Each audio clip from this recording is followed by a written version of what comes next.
बटाट्यापासून तयार केला जाणारा एक महत्त्वाचा व लोकप्रिय प्रक्रियायुक्त पदार्थ म्हणून बटाटा चिप्स किंवा वाळविलेल्या चकत्या याकडे पाहिले जाते. भारतात बटाटा चकत्यांची निर्मिती तसेच त्यांची निर्यातही मोठ्या प्रमाणात होते. अलीकडील काही वर्षाच्या कालावधीत या निर्यातीत व त्यापासून मिळालेल्या परकीय चलनात मोठ्या प्रमाणात वाढ होत आहे. म्हणजेच कृषी प्रक्रिया पदार्थाच्या निर्यातीतही भारताने आघाडी घेतलेली आहे. परिच्छेद बटाटा उत्पादन करणाऱ्या जगातील प्रमुख देशापैकी भारत एक महत्त्वाचा देश समजला जातो. भारतीय बटाटा उत्पादन, उपभोग, निर्यात, विविध प्रक्रियायुक्त पदार्थाची निर्मिती, त्यांची निर्यात यात देखील भारताने आघाडी घेतली आहे. ही भारतीय कृषी विकासासाठी महत्त्वपूर्ण गोष्ट आहे. परिच्छेद वेगवेगळ्या पद्धतीने भारतासह जगभरातील लोकांच्या आहारात बटाटा मोठ्या प्रमाणावर दिसून येतो.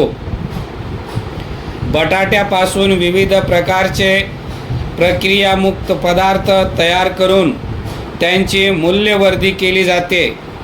या विविध प्रक्रियायुक्त पदार्थांपैकी महत्त्वाचा पदार्थ म्हणून वाळविलेल्या बटाटा चकत्या याकडे पाहिले जाते. त्याला वेफर्स या नावाने ओळखले जाते. ते विविध प्रकारच्या पॅकेजिंगमध्ये बाजारात मोठ्या प्रमाणात उपलब्ध असल्याचे आपणास दिसून येते. भारतीय गृहिणी उन्हाळ्यामध्ये वर्षभर उपवासाला पुरतील या अंदाजाने बटाटा चकत्या करून ठेवतात. हा प्रकार तर आपल्याकडे मोठ्या प्रमाणावर होतो. त्या करताना ओल्या बटाट्याचे काप थेट उकळत्या तेलात टाकूनही तयार केले जातात. परिच्छेद थोडक्यात बटाटा चकत्या हा मोठा लोकप्रिय व महत्त्वाचा प्रकार बटाट्यापासून तयार केला जातो. त्याचा उपभोग आपण घेतो. उपवासासाठी त्याचा सर्वाधिक उपयोग होतो.